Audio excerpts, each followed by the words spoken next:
Namahagi ng mga school supplies ang pamahalang bayan ng Gabaldon sa pamumuno ng Alkalde Joby Imata at ang Sangguniang Bayan sa pangunguna ni Victorino Sabino sa mga mag-aaral sa iba't ibang sityos sa naturang bayan kamakailan.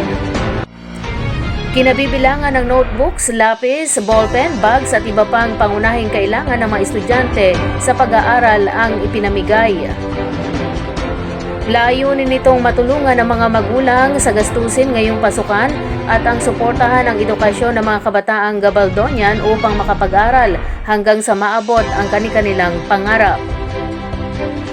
Sa panig naman ng mga magulang, labis ang kasiyahan ng mga ito dahil sa pamagitan ng mga gamit, anila malaking katipiran na sa kanila lalo't mahal ngayon ang presyo ng mga gamit sa eskwela.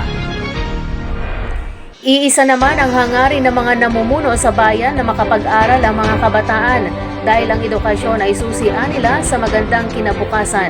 Kung kaya't patuloy silang magbibigay ng suporta sa mga mag-aaral at sa kanilang pamilya upang masiguro na walang batang mapag-iiwanan sa bayan ng Gabaldon. Tumanggap ng tulong pinansyal mula sa pamahalang lokal ng Talavera ang may 83 senior citizens mula sa Barangay Bagong Silang sa lalawigan ng Nueva Ecija. Nabatid na ang nasabing financial aid ay mula sa kanilang LGU-funded social pension. Ito ay isa lamang sa marami pang programa ng pamahalang bayan ng Talavera sa pangunguna ni Mayor J.R. Santos at Vice Mayor Nerevi Santos Martinez para sa mga lolo at lola sa kanilang bayan bilang bahagi ng kanilang benepisyo. Ang programang ito ay patunay na mahalaga ang mga lolo't lola at may dedikasyon ang pamahalang bayan sa pagtulong sa kapakanan ng mga senior citizen at pagbibigay sa kanila ng pantay-pantay na karapatan at oportunidad. Dumalo rin sa programa ang ilang konsihal ng bayan, kinatawan ng Liga ng Barangay at ang Pangulo ng mga senior citizens sa Talavera upang ipakita ang kanilang suporta sa mga programa ng bayan para sa mga nakatatanda.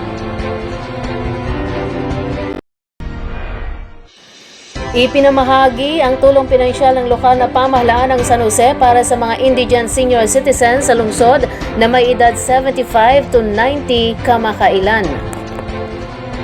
Alinsunod ito sa City Ordinance No. 19-056 para mabigyan ng ayuda ang mga lolo at lola rito na walang ibang natatanggap gaya ng pensyon mula sa SSS, GSIS, DSWD Social Pension Program at iba pa.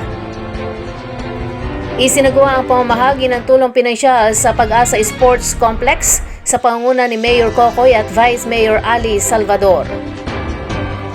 Layunin ng programa na matulungan ang mga nakatatanda bilang pagkilala sa naiambag na mga ito sa lipunan na tinatamasa ngayon ng kasalukuyang henerasyon. Samantala, iminumungkahi naman na makipag-ugnayan sa mga Senior Citizen Coordinator sa kanilang barangay o sa Office of the Senior Citizens Affairs Office o OSCA ang mga lolo at lola o kanilang kaanak ukol sa tulong na ito mula sa lokal na pamahalaan.